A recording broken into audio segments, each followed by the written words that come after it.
Sehatra maro no ahitana tsy fampiana-piasa eto amintsika. Anisan'izany ny fitsaboana. Eto Madagasikara, mpitsabo iray mbola misahana olombelona mahery ny iray alina isa. Tarehimarika io izay mihoatra lavitra noho ny tokony ho izy araka ny rafitra sy ny lalàna momba ny fitsaboana iraisam-pirenena. Mavesatra amin'ireo mpitsabo ny asa ary miteraka fiantraikany amin'ny fahasalamam-bahoaka izany, hoy ny fanehoan-kevitry ny mpitsabo nanaovana fanadahadiana.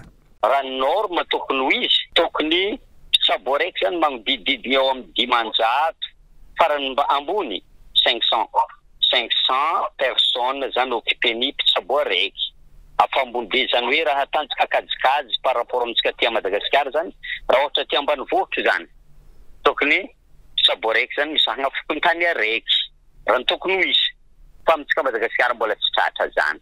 Atsika zao magnodidididina plus de 10 000 personnes zany ataon'ny mpitsabo raiky.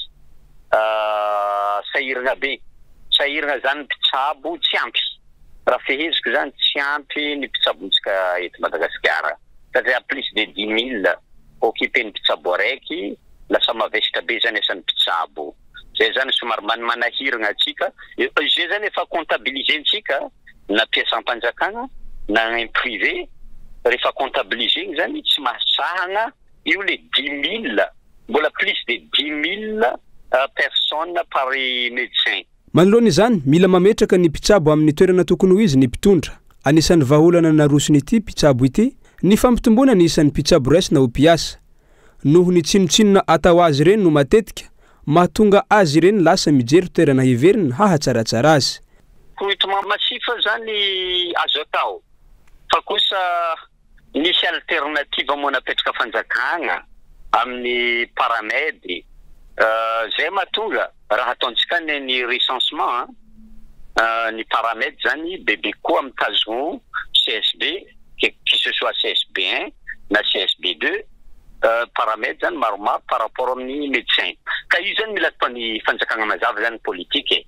Mila manao politika mazava zany fanjakana hoe rehefa hapetraka hoe CSB2 de tazomin'ny médecin. Maro ny médecin vangongo agny amin'ny renivohiparitra marobe. Nefa le mivangongo ao amin'ny renivohiparitra zany mbola tsy ampy ny ao amin'ny renivohiparitra koa. Zany mba jere manokana le médecin efa niasa zareo an-tanindrazana, indrindra médecin mijanona eto Madagasikara. Efa nanolo-tegna izy, efa nanompo ho an'i Madagasikara, mba tokony jerena kosa ny momba zareo satria tsy mora ny asan'ny dokotera zany. Miditra farany ambany, anao na vita bac plus 8, tsy hoe magnambony tegna, fa nefa anao mandeha midezaka farany ambany amin'ny commune rurale, farany zay midezaka. Magneky ny dokotera manolo-tegna amin'izany, mba tokony jeren'ny fanjakana kosa zay. Mazava izany fa tsy ampy ny mpitsabo eto amintsika. Ny fitondrana nefa milaza azy ho mahavita hatramin'ny hamatsy mpitsabo any ivelany. Hirahiraina matetika ny hoe Madagasikara tsy maintsy mandroso, kanefa ny fahasalamana izay aloha ranokarena atao anjorom-bala tsotra izao.